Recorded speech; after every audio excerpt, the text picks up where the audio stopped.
Welcome to the American Research Center in Egypt's third episode in our series, A History of Egyptology. This series explores the West's nearly 2,000-year fascination with ancient Egypt. Its goal is to highlight how Egypt has impacted different peoples throughout the ages and how it continues to do so. Our first and second episodes explored some of the interest in ancient Egypt that existed from ancient Greece up to Europe's Enlightenment. This third episode continues the story. A great deal of popular and academic knowledge on Egypt, including its antiquities, natural environment, culture and peoples, was available to Europeans by the end of the 1700s. One of the most famous episodes in the history of Egyptian exploration, however, occurred on the cusp of the new century. In 1798, Napoleon Bonaparte shocked the world by invading Egypt, at that time part of the French-friendly Ottoman Empire. Following early traditions, Napoleon brought a group of scholars along with his army. These savants, as they were known, were primarily brought to create the modern infrastructure needed to colonize Egypt.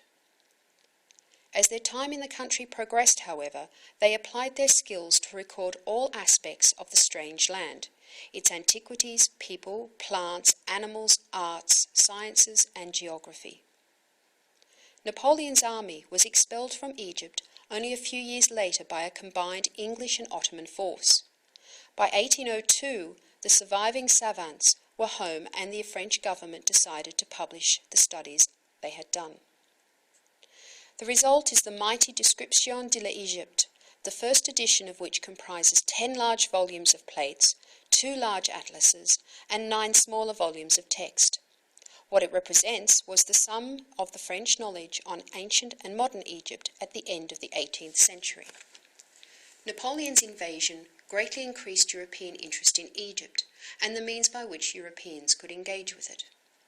In addition to the large scholarly publication that it produced, the British-French-Ottoman military conflict made Egypt interesting to many different people in Europe.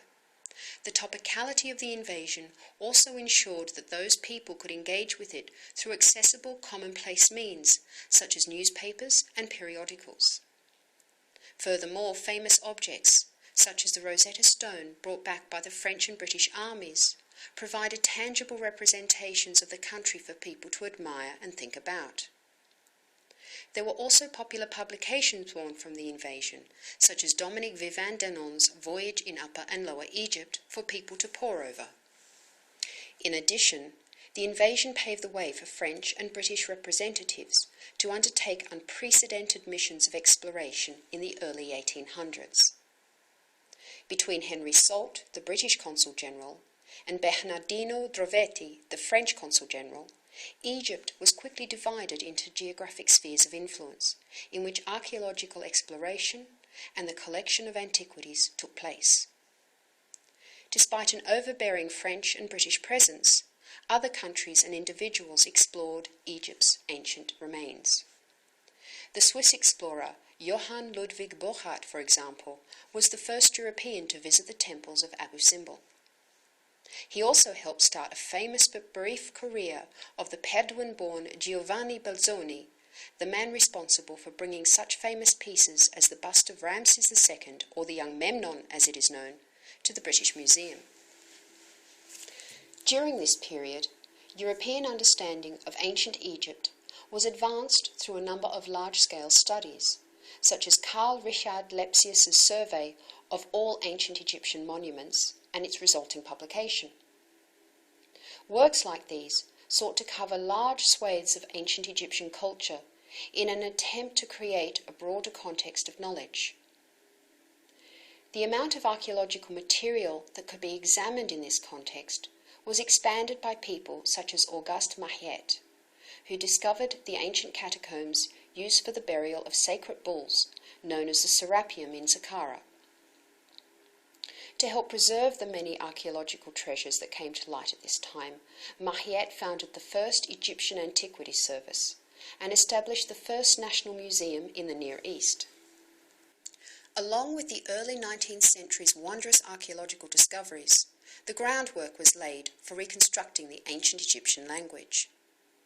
Many scholars contributed to the decipherment of Egyptian hieroglyphs, but the most famous was Jean-François Champollion, whose work ultimately put forth a system of translation.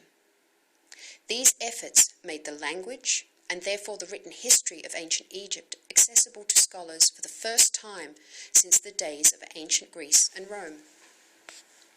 These changes in how Europeans engaged with ancient Egypt went hand in hand with much larger developments in Europe. During the mid-1800s, interest in ancient Egypt was refined into the modern discipline we now call Egyptology, just as other sciences were gradually professionalized in Europe. Historical studies directly benefited from the resulting refinement in theories and techniques that accompanied this professionalization. The best example of this fact is the birth of what we now recognize as archaeology. At its core, archaeology is a system of observation and analysis that comes from advances made in the field of geology. New mental tools such as this led Europeans to develop new ideas on the antiquity of Earth and mankind's existence on it. In turn, an increasingly better understanding of how Earth builds up over time, geological strata, and how the remains of past peoples become interned with it, was complemented by new discoveries of ancient texts and languages. A better understanding of archaeology and the discovery of new texts challenged older conceptions of mankind's history and place in the world. As the 19th century progressed, Western fascination with ancient Egypt only expanded. By the end of the century, North Americans had turned their attention to the land of the Nile. In our next episode, we'll continue our story of the exploration of ancient Egypt from the end of the 19th century up to the present day and begin to explore North American interests in ancient Egypt.